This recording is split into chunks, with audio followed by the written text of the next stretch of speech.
Well, I think I might as well make a start. 5 people.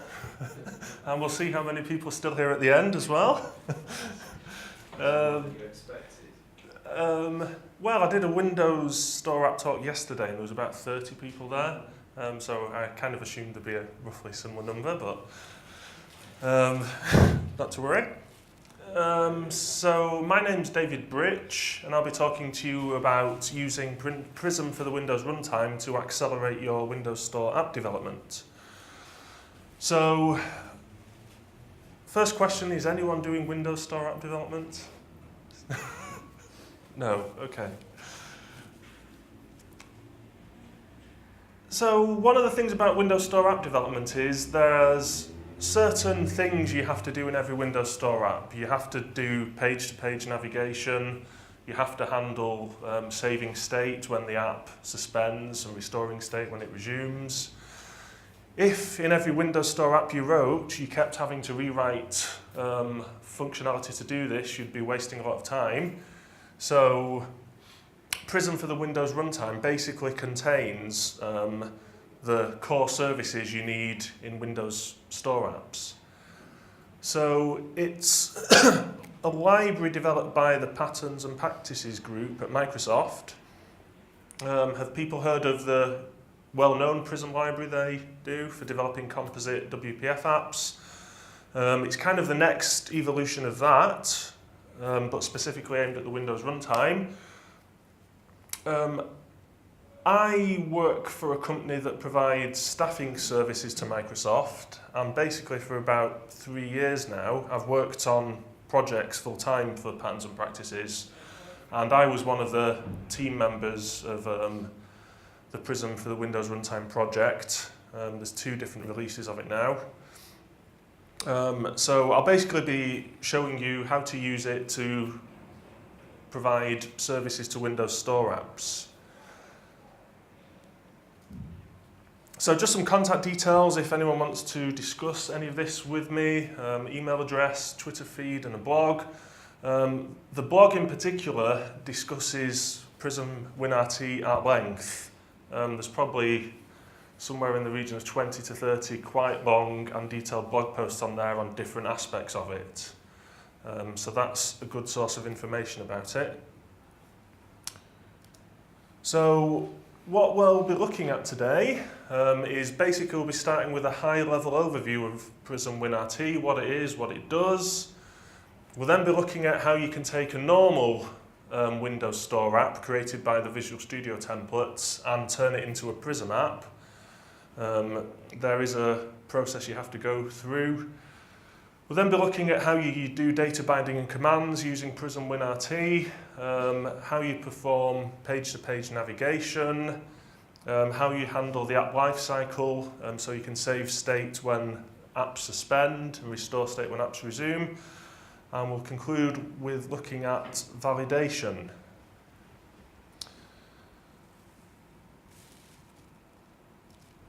So, Prism can be found on the Windows Dev Center.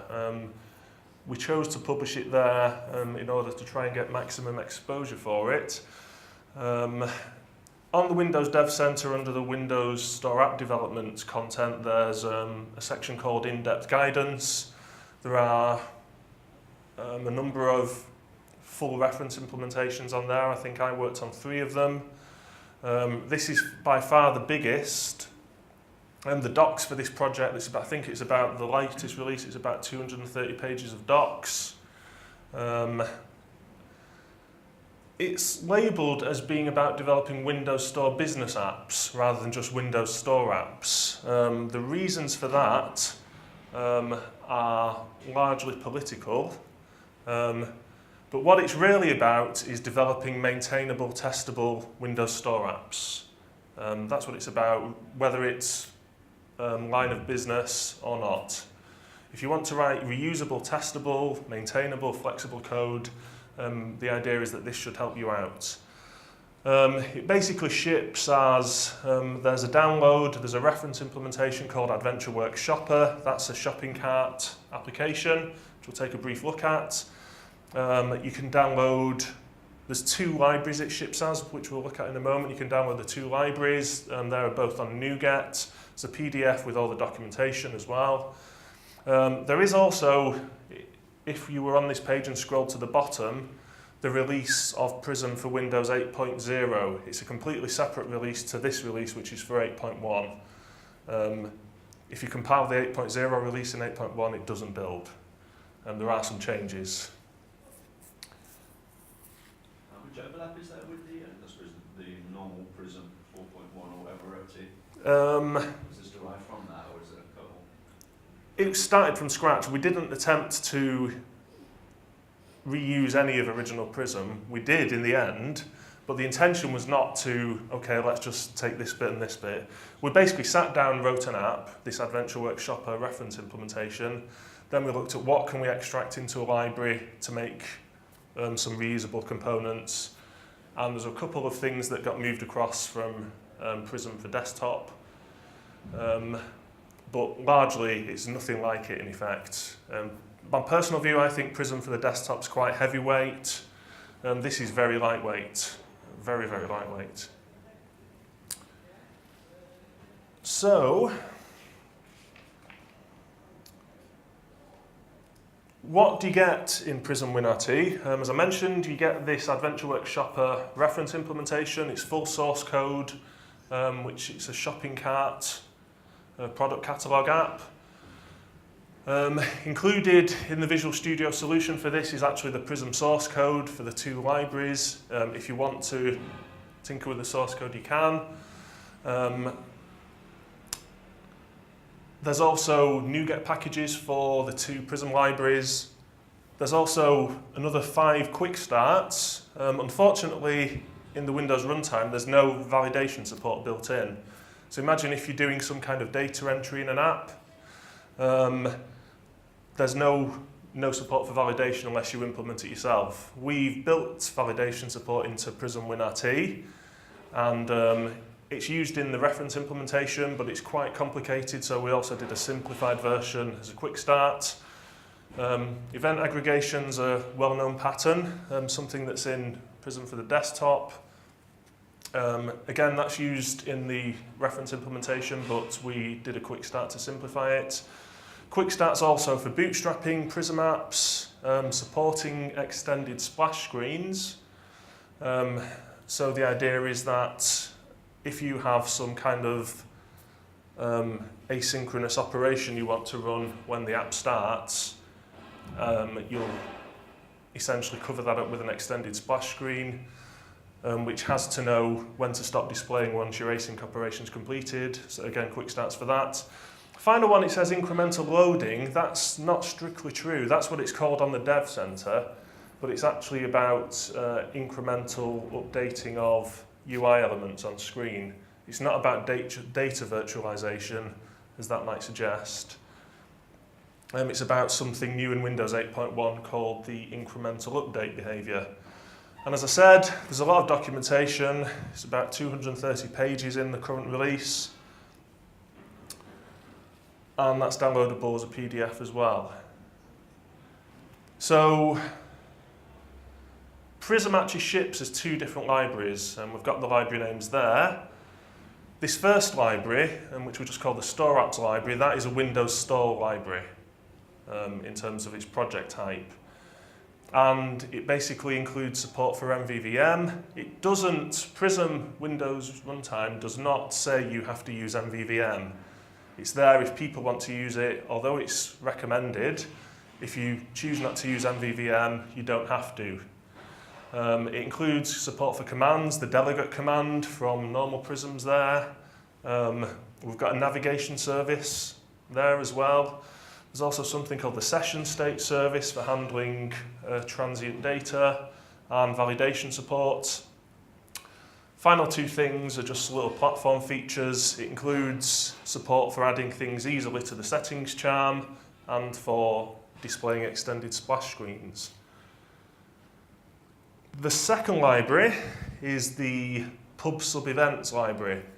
This is a port of Prism Desktop's event aggregation service.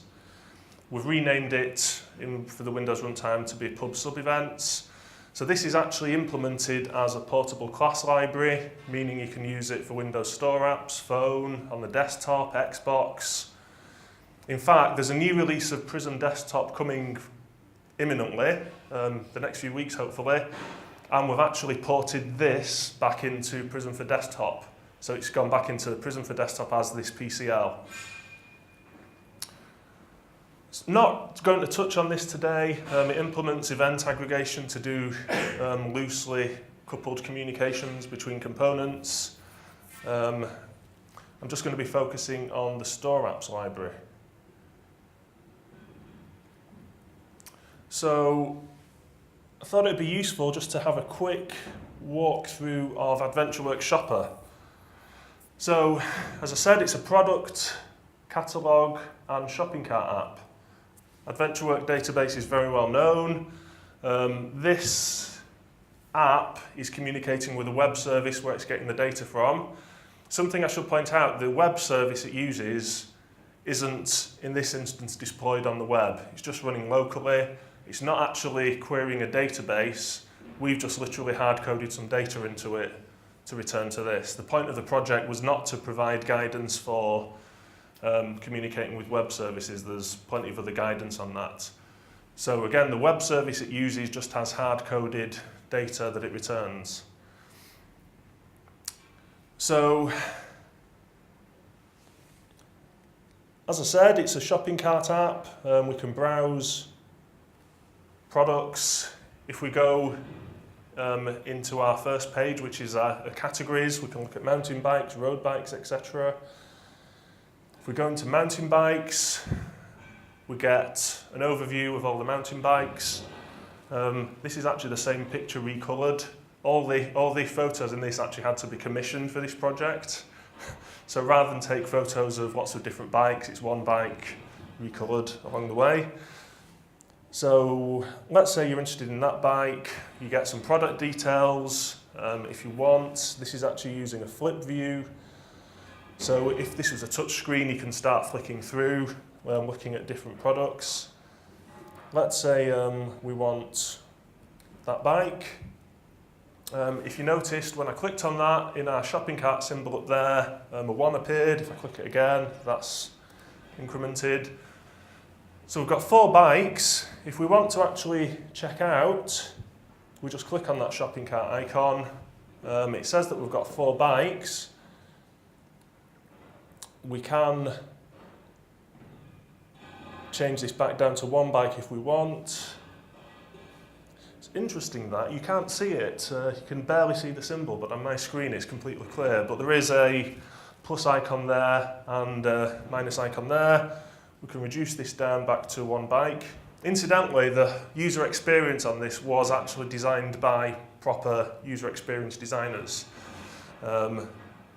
All the Windows Store apps that Patterns and Practices do, we don't have developers deciding how it's going to work. They actually bring designers in at the beginning, producing screenshots, etc., drawing them up, and then they're just coded up by the developers. So let's say we just want to buy that 1 bike. At this point, you have to log into the app. It does give you some valid credentials you can use there to log in. Now we have to enter shipping and billing information. If at this point we just try and submit, it's going to tell you every field that needs correcting. It will also do that as properties change. If I enter some data there, when I tab out of it, it's revalidated that 1 text box.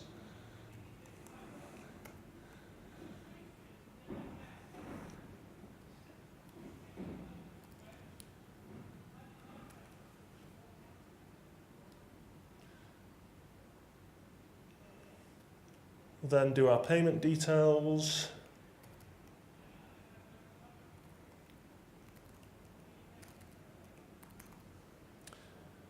Now when we hit submit, it's actually going to do a bit of server-side validation. And what it's telling us is that our shipping address is incomplete.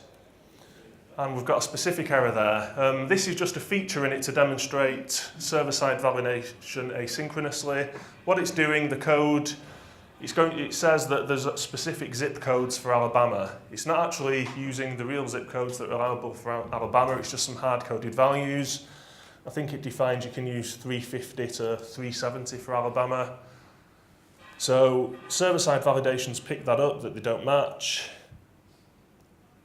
This time when we hit submit, it should go through. If you want to, you can start editing these. Hit submit. Because we didn't save the credentials before, they have to be re-entered. Then the order's made. There is also a semantic zoom on the main page. It just presents a high-level overview of the same data. The idea being if we said we want to look at clothing, it goes into that, it shows that category on the main screen. There's a settings charm that has things on there where we can call up different forms to enter addresses, etc. And we can log out. So that's the AdventureWorks Shopper app. I'm not going to talk through the code for that. It's available online if you really want to look at it. But the point is, as I said, we sat down, wrote that app, then extracted the useful bits into the Prism libraries. There is also some other good code in AdventureWorks Shopper that we didn't extract. There's some behaviors in there, etc. They're not generic enough that we were able to extract them into the library, but they are fairly reusable. So just a very quick demo of this small photo viewer app. This is the app I'm going to discuss the code for as we go. Two-page app. Displays a gallery of thumbnails of your photos library. My photos library isn't really full of pictures of people exercising. These are all stock photos that belong to Microsoft and can be used. The idea is if we go onto a specific photo, we can change it to grayscale via a checkbox. This is all the app does, but it's nice and simple to demo how Prism works. Another quick incidental thing, if you were doing this photo effect in an app, a Windows Store app, you wouldn't do it via a checkbox. The Windows UX guidelines say you should use a command on the app bar that you'd pull up. There are reasons why I've used a checkbox, which will become clear as this goes on.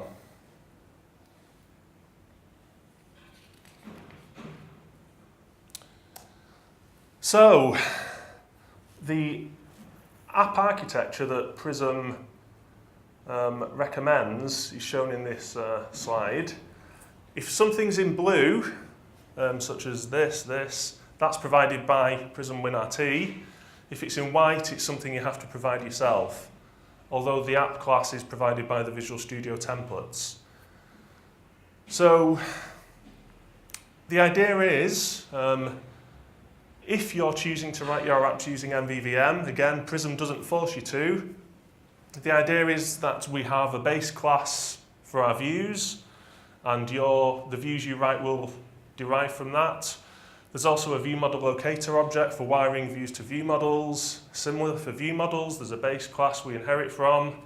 The delegate command from Prism Desktop has been ported over to Windows Runtime, and literally the same code. There's validation support. Validation can actually be applied to models or view models. In the case that I'll demo later, it's been applied to models. Then, if you're accessing data, whether it's from the file system or a web service, you presumably need some kind of data access layer.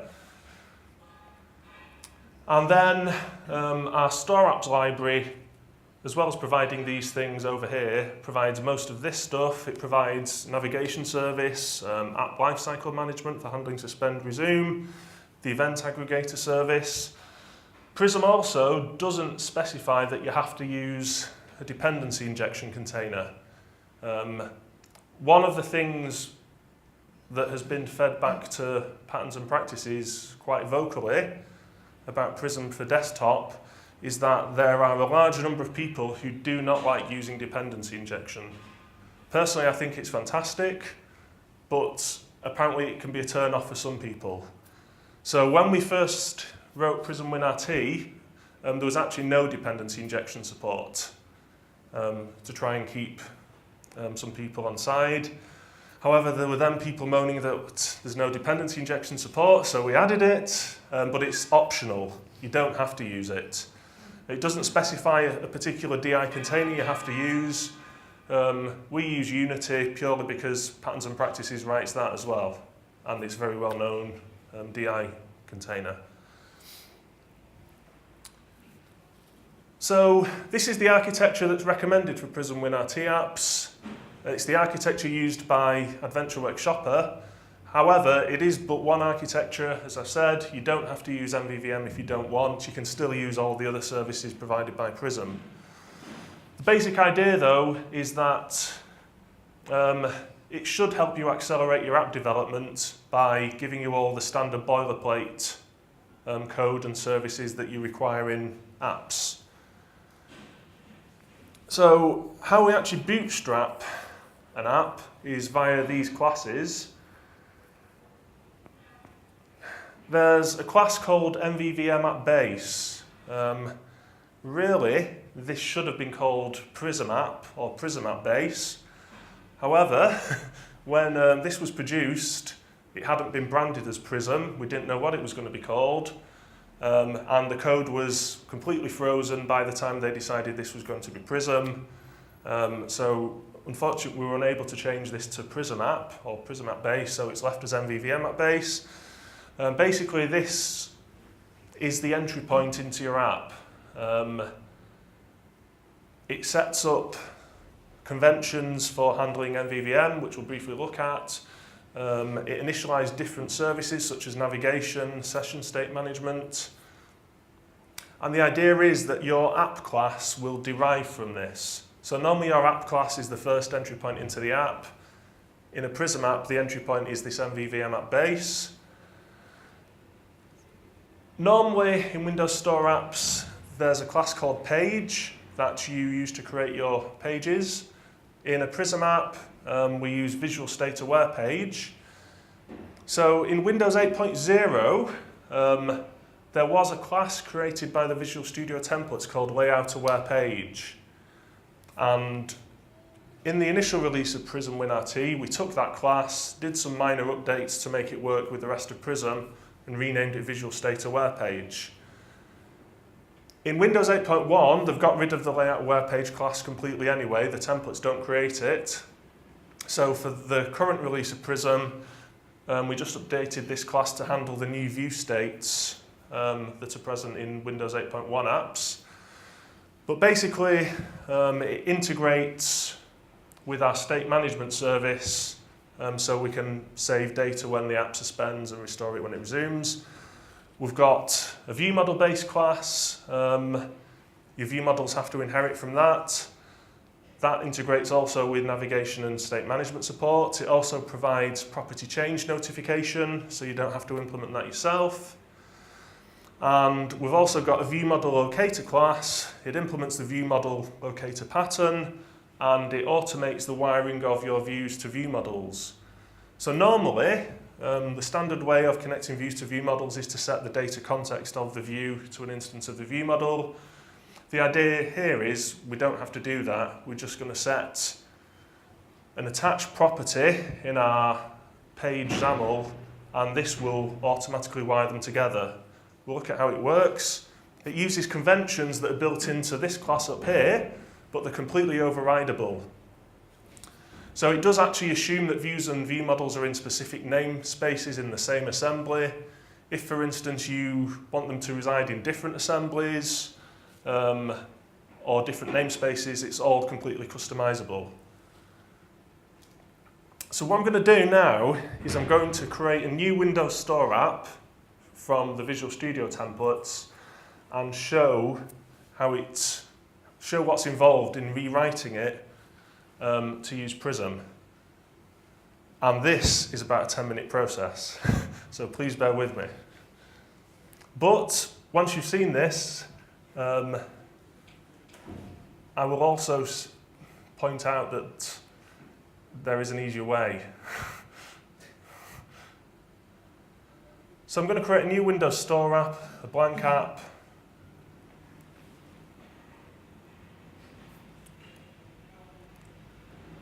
Delete the page it's created.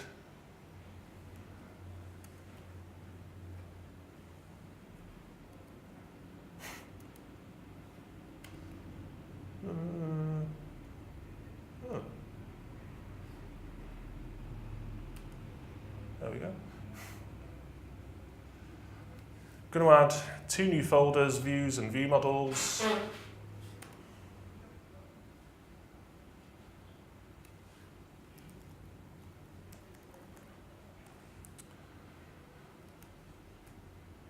So when we create a new Windows Store app, the Visual Studio templates put all this boilerplate code in the app class.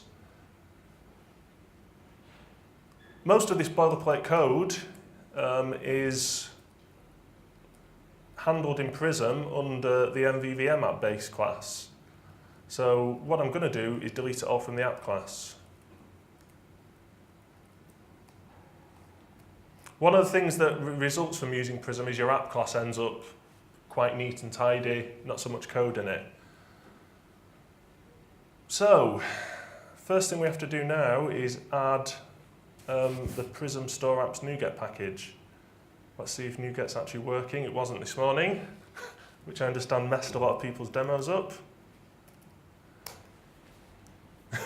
No, it's not working. Not to worry, I've got a copy on disk. There it is. So we've added a reference to the Store Apps library. We're going to have to import the namespace.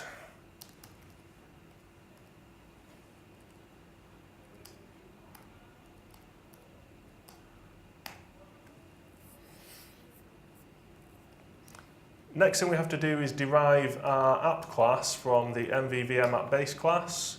If we've done that in the code behind, we also have to do it in app.xaml, which also means importing the namespace into the XAML.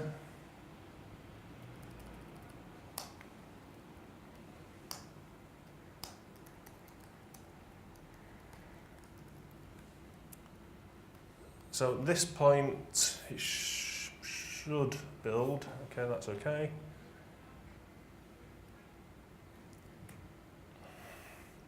So I'll now add a page into our views folder. Whole point of me deleting the original page is that just by adding a fresh one, it's actually going to put it in the views namespace as well.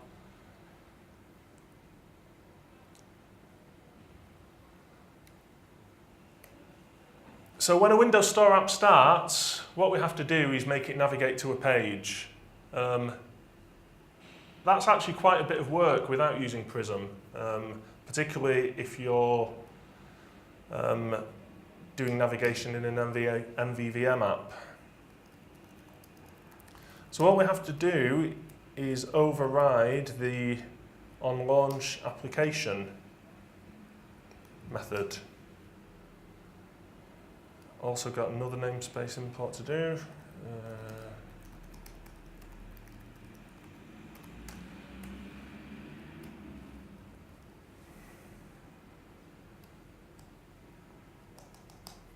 So this method returns a task. This is to support displaying extended splash screens. One of the services that Prism will have spun up in Mvvm at base is an instance of the navigation service. So all we do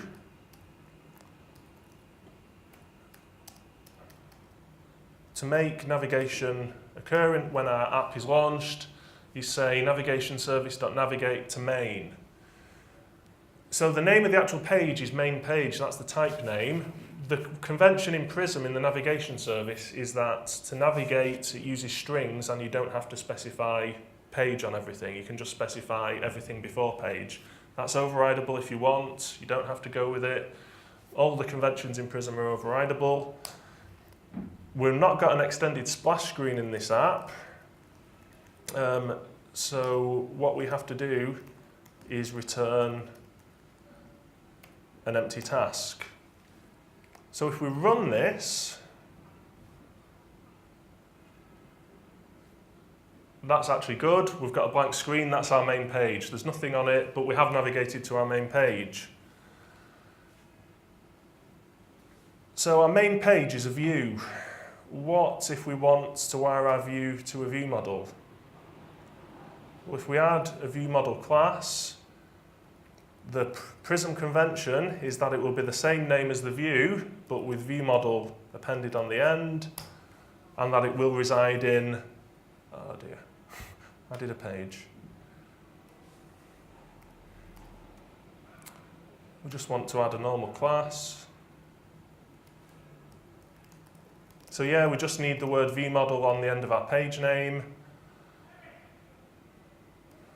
That's got to be public. We'll have to import the Prism namespace. And we want this to inherit from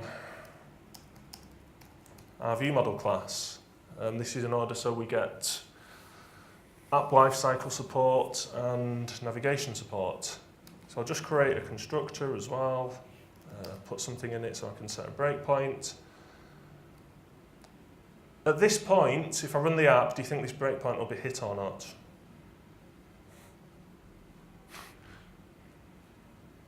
It's a 50-50 chance. No, it's not going to be hit because our view model is not wired to our view. Wiring our view model to our view is pretty straightforward. In the actual view code,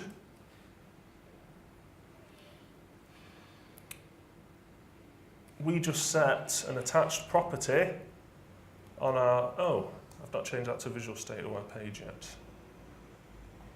So again, we have to import the Prism namespace in XAML. You can see what a pain this is becoming. Every time you add a new page or view model, you've got to import the same old namespaces.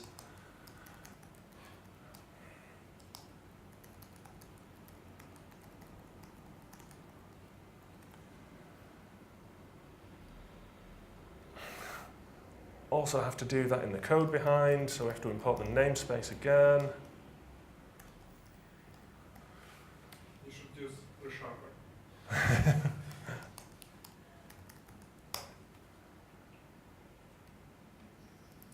So, to actually to wire our view to our view model, we'll use this static view model locator object, which has an attached property called AutoWire view model. We'll set that to true. And now, assuming everything's right, our breakpoint should be hit in the view model. And it is. So we've automatically wired our view models to our views. Problem is, this is a parameterless view model. What if the view model constructor needs to accept a parameter? How's this auto wiring going to work then? As is, it doesn't work. So if, let's say, let's import another namespace. Let's say we want our view model to take a navigation service so we can navigate to another page.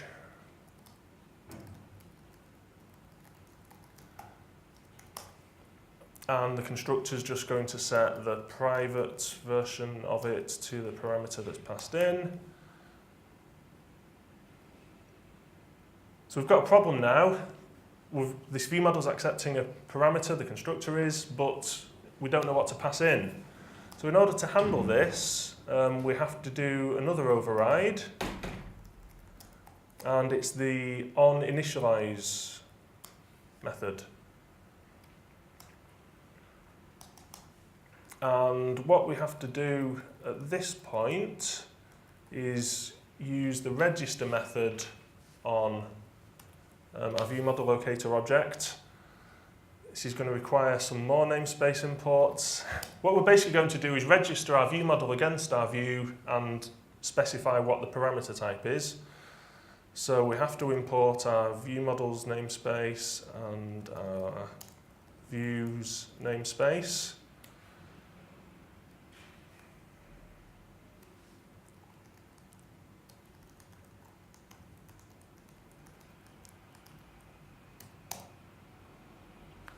Yep.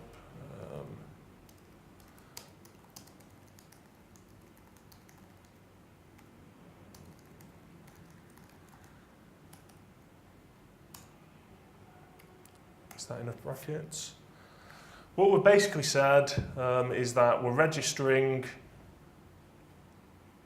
a main page view model against main page, and the parameter that's going to be passed in is our navigation service, which is spun up by the Mvvm at base class. So now if we run it, our parameters passed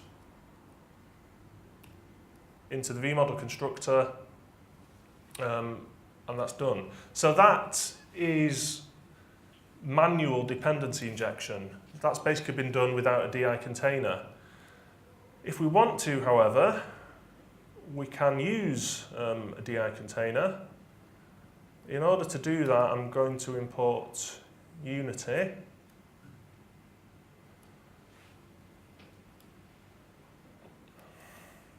Nearly at the end of this now, so we have to import the Unity namespace.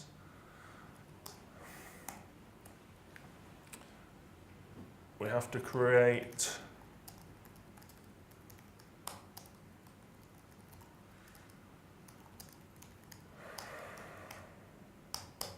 our container. Then in onInitialize, all we're going to do is register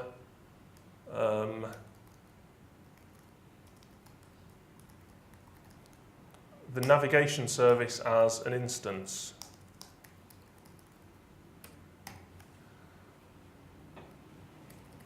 At this point, it still won't run. If we're using a DI container, there's one more method we need to override, which is called resolve. And this is telling the Mvvm at base class how instances and types in a container will be resolved.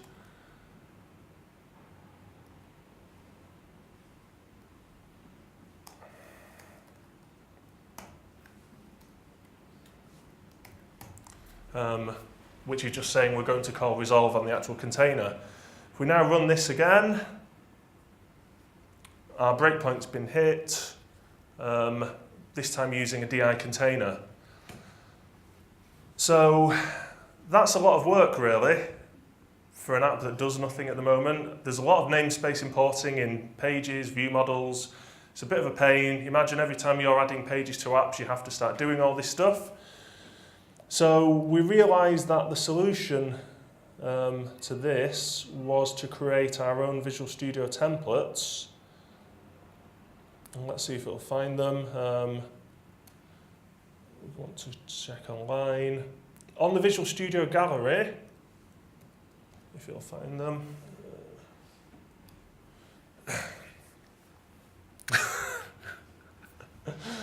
No, it won't.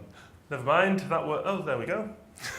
So there are two sets of templates. The bottom one's for Windows 8.0, the top one's for Windows 8.1. This creates project and item templates in Visual Studio so that you can get started using Prism a lot easier. So for instance, we can create a Prism app that's without a dependency injection container, or a Prism app with Unity. If we actually create that, what we'll basically get is what I just did over the previous 10 minutes. We'll get the same structure with views and view models. And then if we want to say we just want to add a page or a Prism view, we can start doing that. We've got different Prism types we can add. We can add a page view, models, etc. view model classes, and that saves you the pain of keep importing namespaces for Prism, etc. So those templates aren't actually a patterns and practices release. For various reasons, I ended up doing it in my spare time. So they're actually released under my own name, but they've been done with P&P approval, and that should help reduce some of the pain in using Prism. Yep. Is there much difference between the templates for Windows 8 and 8.1? So the differences are very small in that... References only? Sorry? References. No, so there's actually more things in Prism for Windows 8.0 than for Prism for Windows 8.1. So for instance, in Windows 8.0, there's no flyout control built into Windows. We built one into Prism itself, but then in Windows 8.1, Microsoft added a flyout control to the Windows runtime. So the two differences between the two releases of Prism, for Windows 8.0 it includes a flyout control and it supports search activation on your apps. In Prism for Windows 8.1, those two things were removed. So a couple of the templates have been removed, some of the item templates, and it's just using the different versions of Prism, different references for the different libraries. The whole reason why we actually removed search support from 8.1 was because we were made aware that search activation would be changing in future via one of the numerous updates to Windows 8.1, and we knew that the updates would break Prism, so we just removed it. It will go back in at a future time when they stop tinkering with how search activation works for these apps.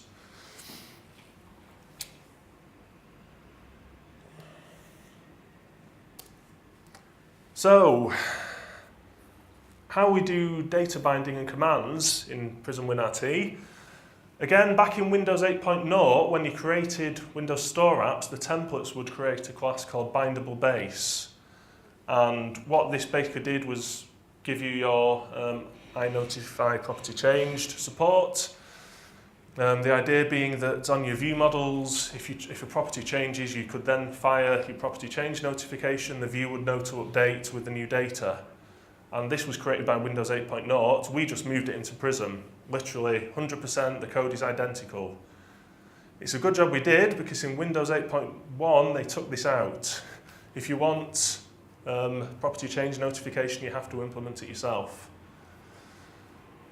So the idea is, in terms of Prism, the view model base class from which all your view models derive, in turn derives from the bindable base class. So that's how your view models can use property change notification. As you know, in Mvvm, the idea is that we want business logic to reside in view models rather than views. So we needed some method for executing a method on a view model in response to some action by the user on the view. And the iCommand type essentially provides this. So what we basically did was we took the delegate command from Prism for the desktop and just moved that code into Prism for the Windows runtime.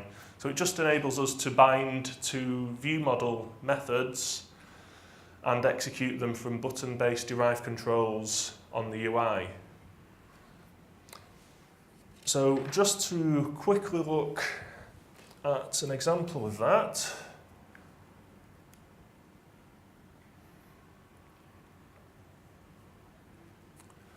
Just to look at the bit I'm demoing here,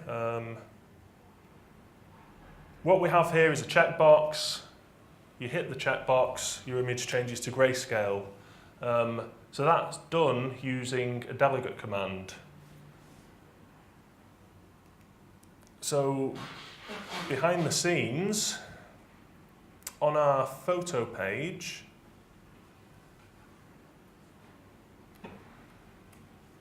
we have a checkbox down here, and it binds to a command on the view model called grayscale command. if we look at the view model, we have a property called grayscale command, which is of type delegate command provided by Prism. In the constructor for this view model, we actually initialize grayscale command with an action saying when this command is executed, call this method convert photo to grayscale. Doesn't really matter how that works, it's really beyond the scope of this. But basically it gets the pixel data out of the image on the screen and calls a helper method I've written in here, which converts it to grayscale, then it sticks the data back there. Which basically delegate commands we all know and love from Prism for desktop and other frameworks. The templates for Windows 8.1 provided in Visual Studio actually create something called a relay command, which is 99% identical to the delegate command. So it's something that's it's finding its way into the Visual Studio templates finally. So navigation is a thorny issue in Windows Store apps. Again, the Visual Studio templates create a class called Navigation Helper. And the idea is that you use that class to invoke navigation from your UI, from your pages, views in this case. Problem is, if we're doing Mvvm, we really want to invoke navigation from our view models because there might be business logic that decides when we navigate. We might only navigate under certain conditions. We also want our navigation logic to be testable. If it's in the view code, it's not easily testable. It is testable, but it is pretty difficult. So what we really wanted was some method for invoking navigation from view models. That kind of doesn't really fit the philosophy of Windows Store apps because it says it's a page-based navigation model. From a user perspective, the user has a page, they click something on it and it navigates. But in Mvvm, a page is both a view and a view model. So the idea is we have page 1 and page 2, and each page is made up of a view and a view model, and those are the classes they derive from. We'll invoke navigation from our view models, and in order to do that, we have to pass in to our view models an instance of the frame navigation service class.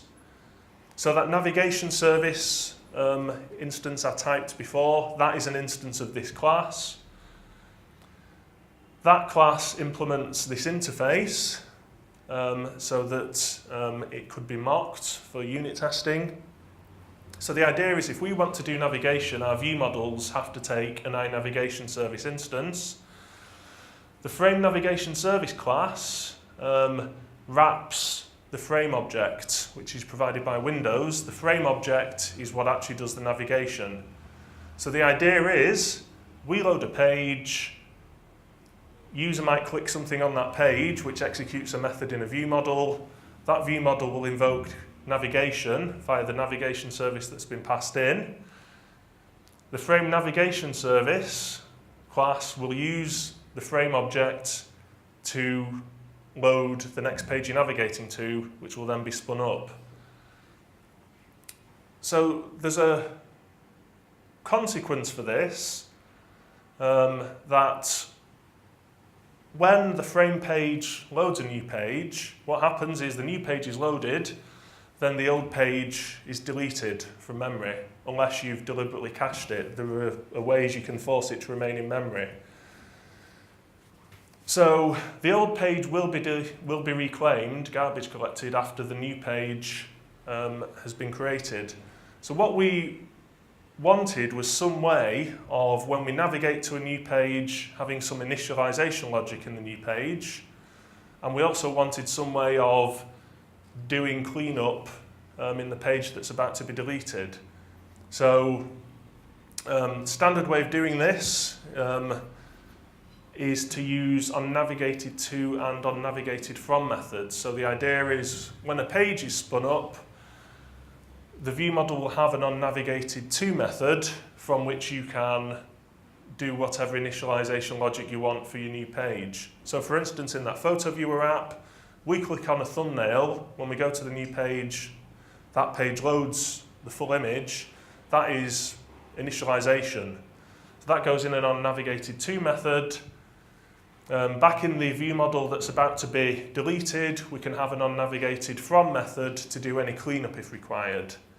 And we might also want to save state at that point. This navigation model wraps in completely with app lifecycle management in Windows Store apps. So all Windows Store apps have 5 different states which you can check for.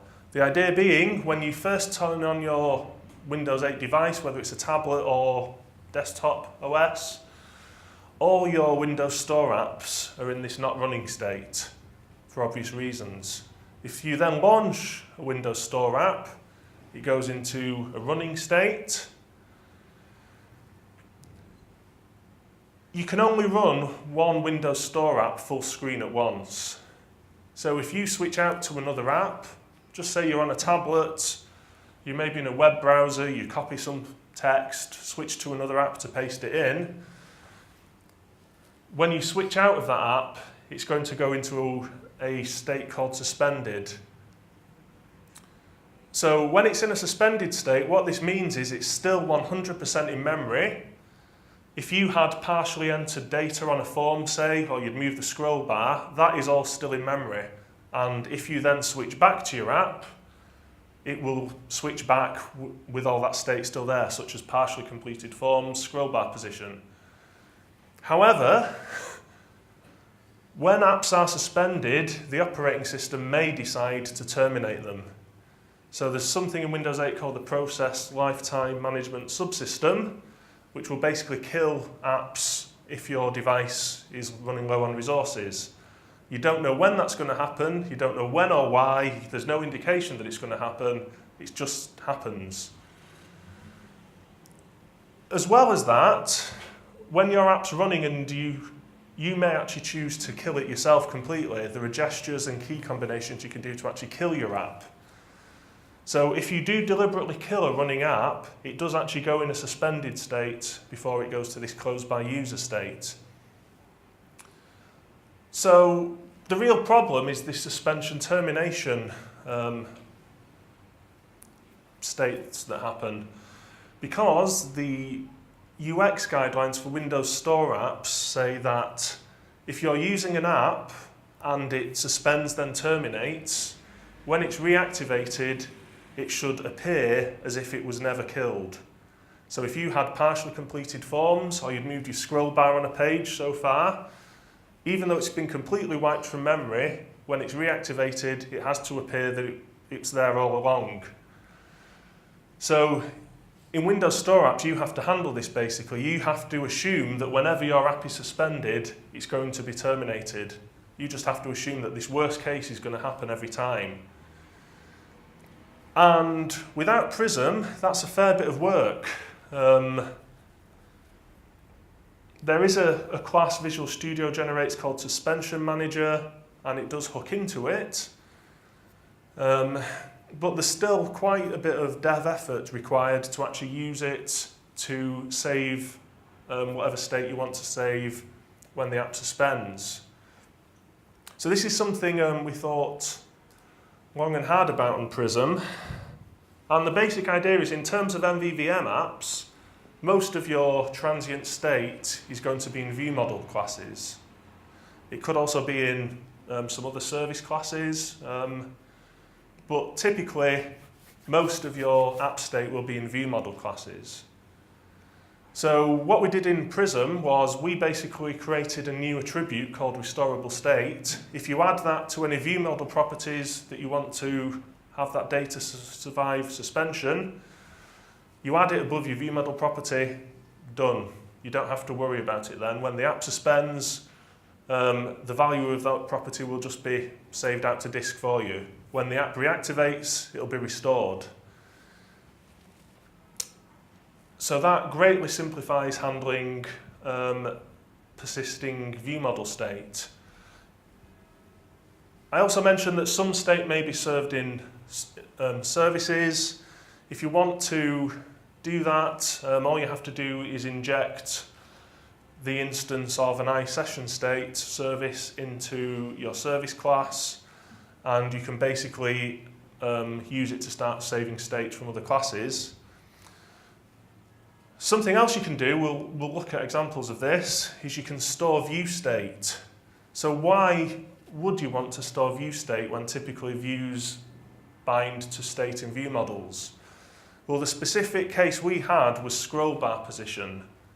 So in this app and AdventureWorks Shopper, all that data is displayed in a grid view.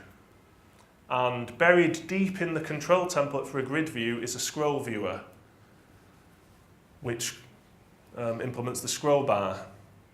Because it's buried deep in a control template, which you don't have access to, you can't make it bind to a property on a view model.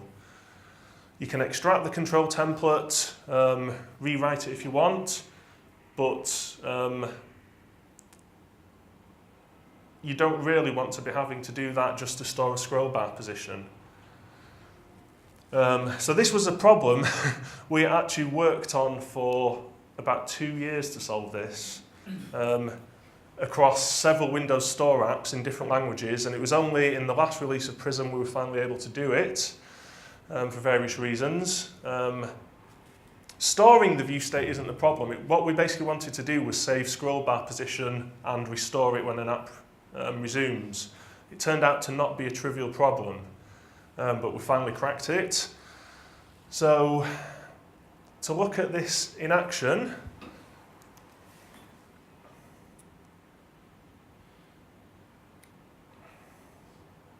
just to quickly demo it first, two different things. Well, we had navigation there. We'll be looking at that in code. The whole reason I implemented this grayscale effect via a checkbox was to demonstrate saving view model state. If we suspend and terminate the app, so it's no longer in memory at all, when we want it to resume, we want to go back to that page, we want to display the same photo, we want to have it in grayscale. The app's reactivating, that's exactly what happens. And the great thing is, Prism automatically serializes the navigation history out for you. You don't have to worry about it. Part of the navigation history is actually this path to this photo as well. So Prism's basically taken care of all of that. The only thing we had to do was add a restorable state attribute to the property that's bound to here. The other thing to show you is view state. We've got a scroll bar down here. Let's move it to there. I'll just move it over a bit actually, so we've got that baseball. If we suspend and terminate the app again, when we run it again, the app scrolls back to where it was before, the scroll bar position. Even better than that, if we run it in the simulator to simulate changing orientations or switch it from portrait to landscape,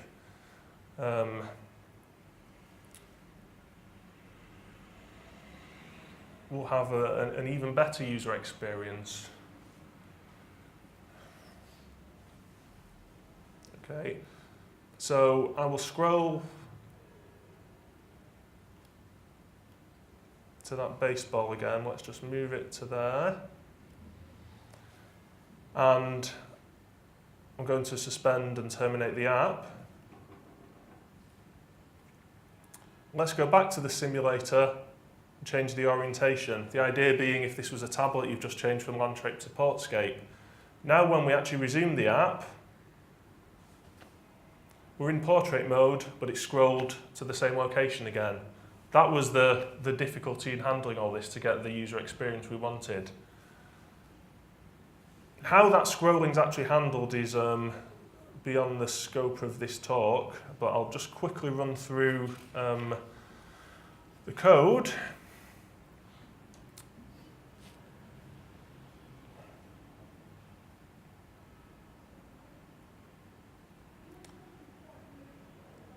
So I mentioned that view models can have onNavigated to and onNavigated from methods. The basic idea is when the page is spun up, we want to initialize data for that page. So what we have here is a property called photos that the view binds to, and we basically call a method to get all that thumbnail data and fire property change notification. What's actually happening back in the view to invoke navigation to the other page is we're using a blend behavior. So are people familiar with blend behaviors or not? The idea is, just as we can use the delegate command to execute a view model method in response to a view interaction, what a behavior enables you to do is handle an event firing in your view model. So what this is basically saying is, this is inside a grid view, and we're saying when the item click event fires, what we want to do is invoke an action, which is called navigate with event ax to page action, and it says where we're going to navigate to and what we're going to pass as a parameter to that page. So again, it's kept navigation logic completely out of the view. Back in the last release of this, blend behaviors didn't exist for Windows Store apps, so you had to have more navigation logic in your view models. It is possible now using this approach to completely strip out navigation logic from view models if you want. So I mentioned that checkbox where state whose value is saved when the app suspends. Literally, we've got this property called isGrayscale. We've just decorated it with the restorable state attribute. When the app suspends, the value of that property is automatically saved to disk by Prism. You don't need to do anything else. When the app resumes, that property is repopulated again by Prism. Does it all for you. All we have to do in the code is actually somewhere, oh yeah, in the override, we examine the value of the property, and if it's true, we have to rerun the method to convert it to grayscale. I have been asked in the past, why not just serialize all that grayscale data out to disk on suspension? You can't, because when Windows Store apps suspend, you've got 5 seconds to do anything you want to before it's gone. If you think about running something like this on an ARM tablet, if you need to serialize out image data, which potentially could be, a 5,000 by 5,000 image, you'll never do that on an ARM tablet in 5 seconds. So you kind of have to use tricks to give this appearance to the user. So all we've done is saved out one Boolean variable, and if it's true, we rerun our algorithm when the app reactivates. Just to quickly mention how that scroll bar was saved to disk. This is actually done in the view code, and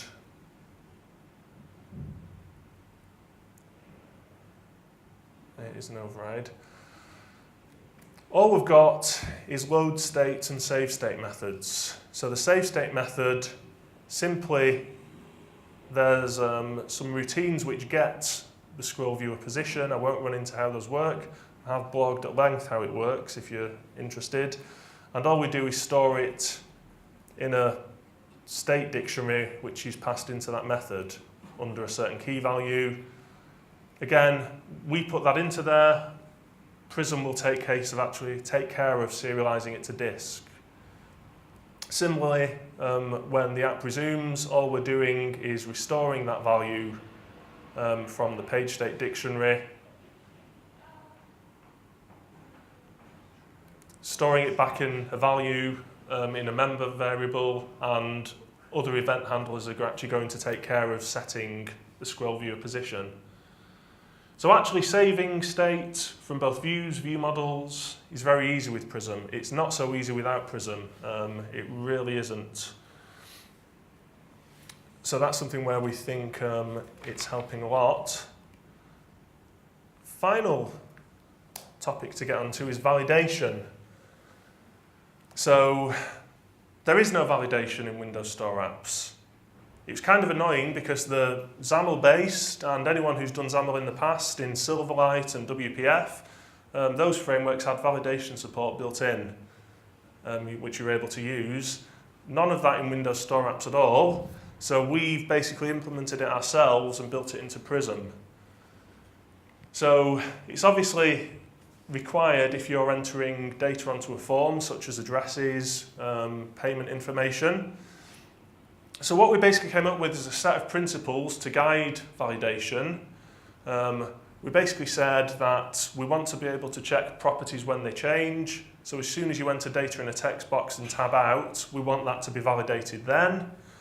We want some way of defining validation rules that standardize. We want to put validation rules in models or view models, either one of them. And we also want some kind of way to display that a validation error has occurred. So basically, we have this working exactly how it worked in WPF and Silverlight. That's what people know, it's what people are used to, and we felt that that worked well in Windows Store apps anyway. So, validation support in Prism is provided via two apps, Validatable Bindable Base, it's a bit of a mouthful, and the Bindable Validator class. From a dev perspective, all you have to worry about is this first class. The first class contains an instance of the second class and calls it for you. You'll never need to interact with the Bindable Validator class. However, it's that class that does most of the work. So, Validatable Bindable Base derives from Bindable Base. The reason for that is we're using Bindable Base to provide property change notification. As I said, this class contains an instance of Bindable Validator to actually do the validation. Any validation errors that occur are exposed by this class, and automatically validation's triggered when a property changes. You can also trigger validation of everything on a page in one go if you want, maybe in response to a button being pressed, but by default it happens when properties change. How you actually define your validation rules is via something called data annotations. So it's a concept from ASP.NET. I think it's system.componentModel .data annotations that it's stored in. And the idea is it's just attributes you put above properties. And you can specify things like regular expressions. You can specify whether something's a required field or not. This is exactly what we do. And the idea is when the Bindable Validator class runs its validation code, it evaluates the data annotations on properties. If there are any errors on a property, it manages an error collection for each property, and it fires an event called errors changed if a validation error has occurred. This then is fired back to here, and it can be handled. So the only other thing is we wanted something to show validation errors in terms of the red box around the text box. This is implemented using a blend behavior. And I think we called it highlight form field on errors. What it essentially does, if a validation error has occurred, it puts a red box around your text box. We'll see how that works. It essentially just changes the style of that text box. So, to demo this,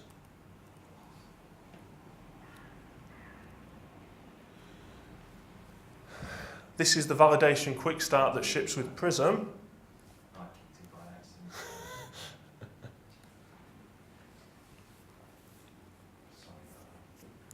So we have some fields.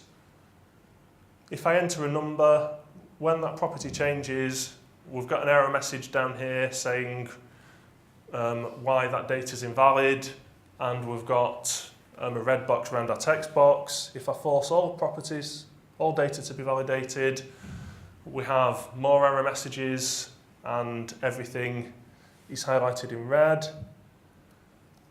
We can correct this as the properties change, the data's validated okay. So how this works behind the scenes,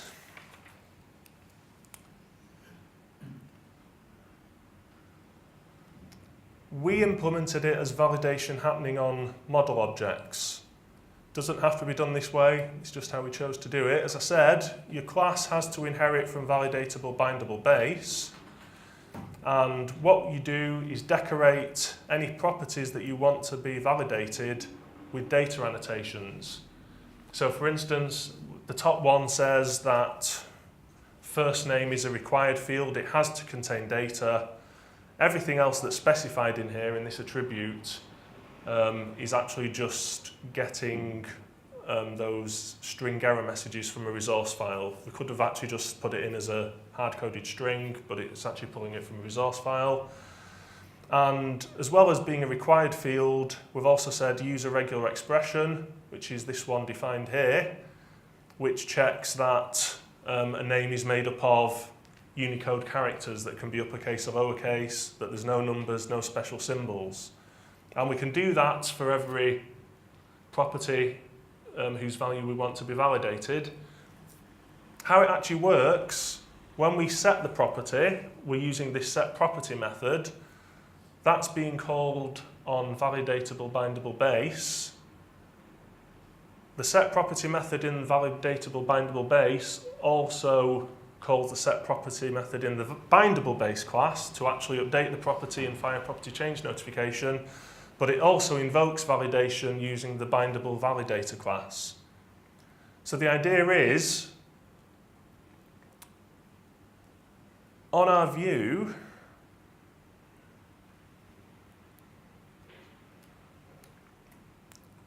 what the first name text box is binding to is a user info object, so that's actually on the view model.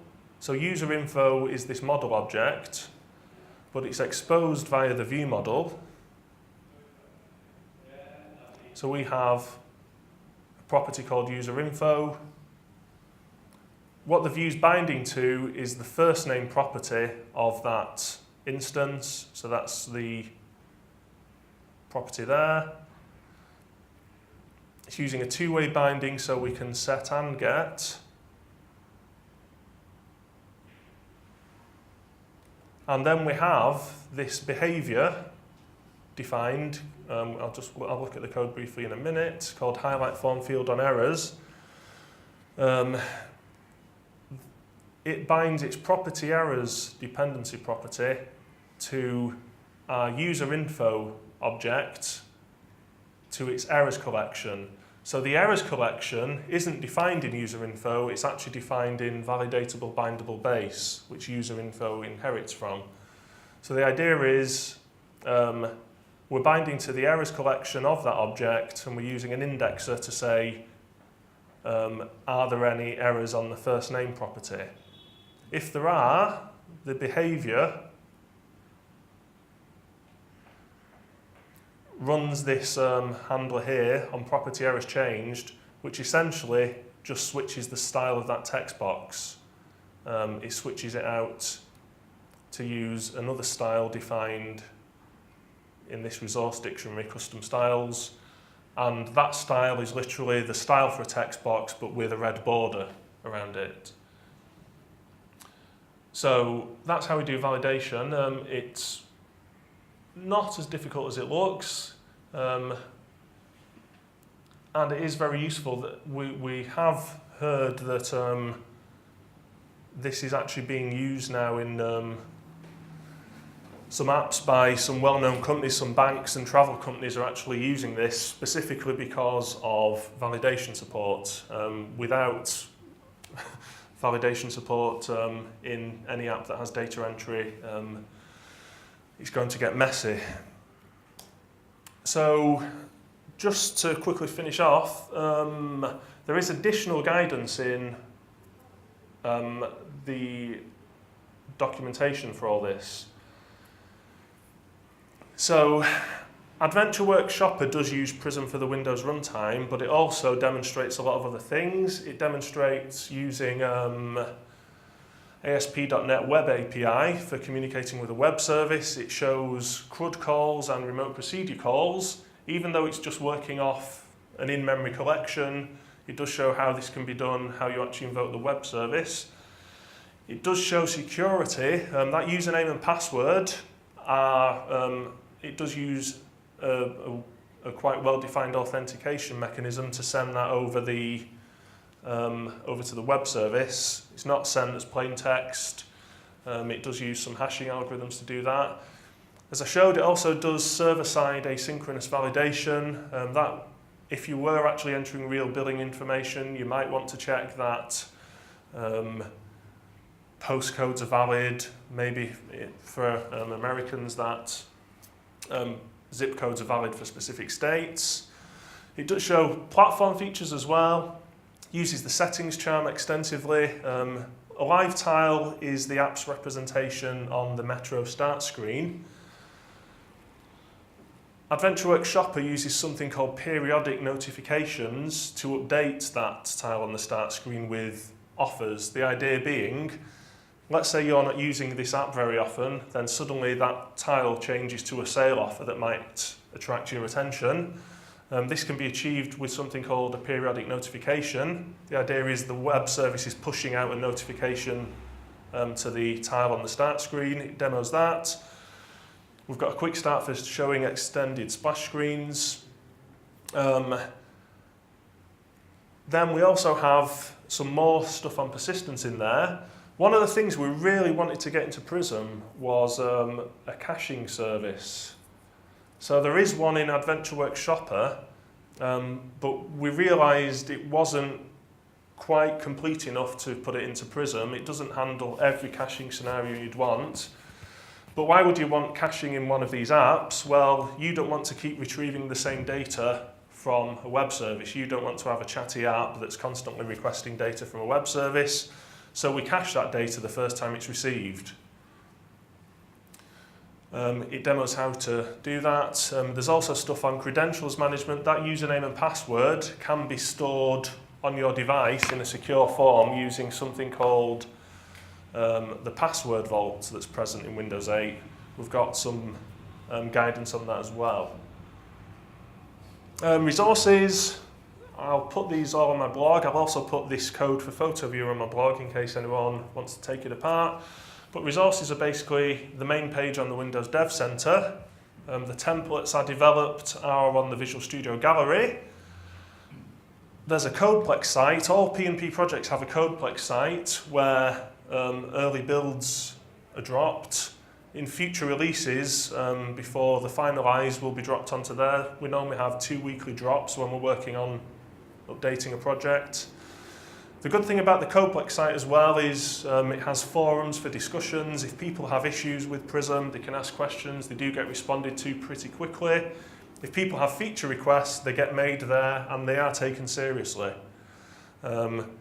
Being realistic, this will only get updated once a year, so if someone makes a feature request, it could be 9 months before it's actually implemented, if it's going to be, but they are taken seriously. People can vote for them.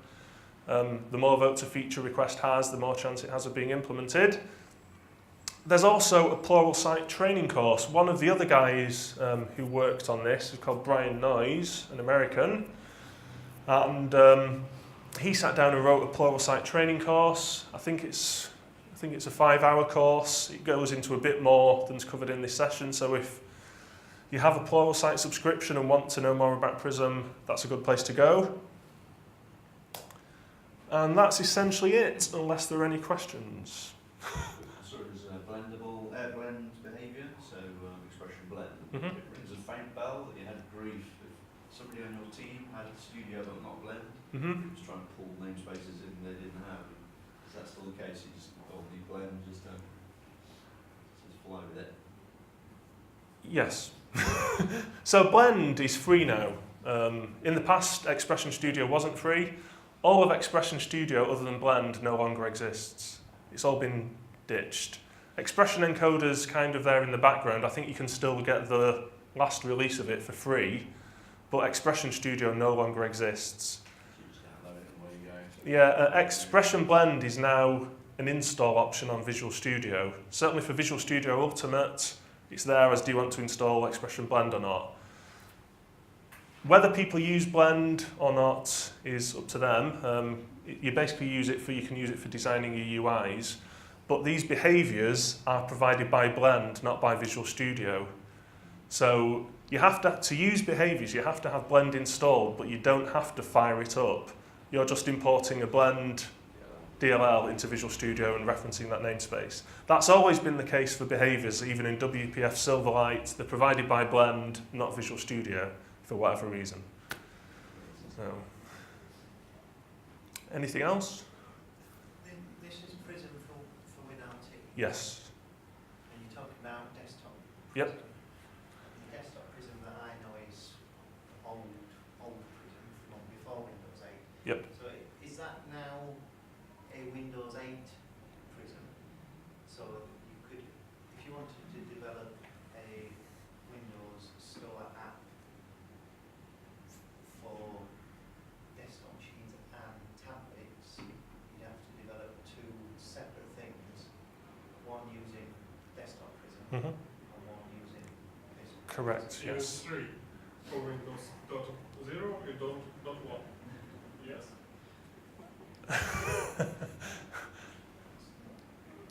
Desktop version, RT version for Windows .0 and another version for Yeah. 8.0 and another version for 8.1. The one.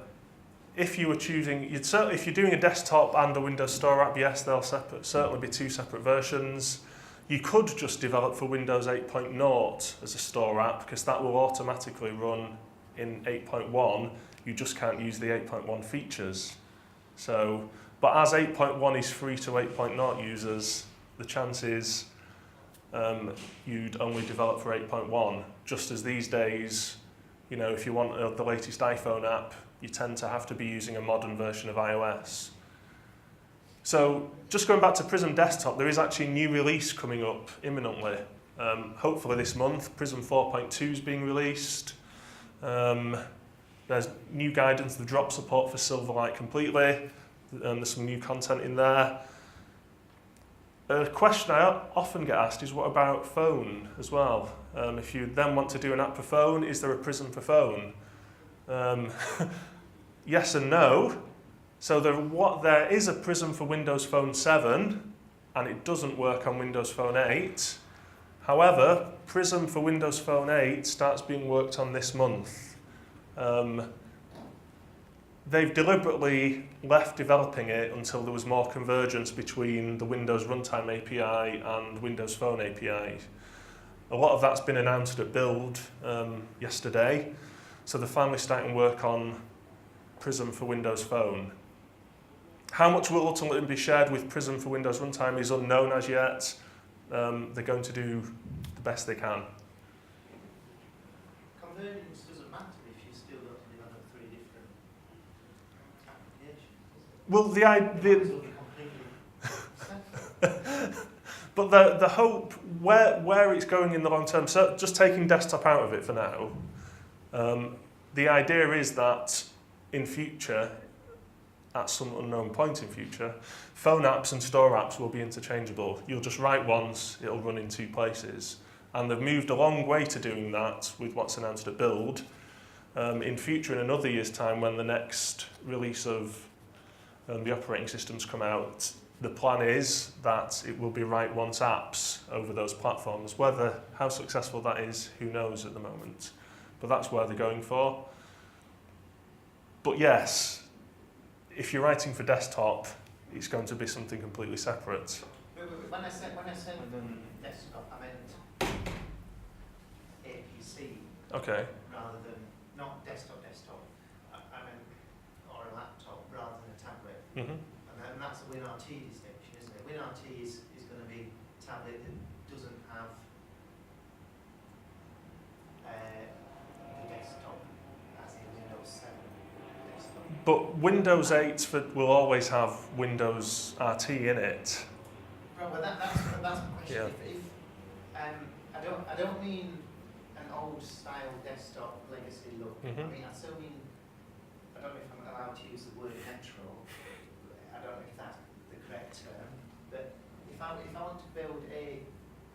retro-looking App. that runs on a laptop and runs on a tablet Yep. is Prism for WinRT for Windows App Store. Is that, does that do both jobs? Yes. Right. Yeah. Right, that's all right. So it does both jobs now. It will in future as well. It's, Right, that's all right. Because I thought that if I wanted those two situations, no. this. No. Right. Okay. So when you're talking about desktop Prism, that means proper old style desktop. Yes. So, right. Yep. Right. Yep. Okay, thank you. Anything else? No? Well, thanks for coming, and any questions, drop me a line. Ask them on the Prism Codeplex site as well. Thank you very much.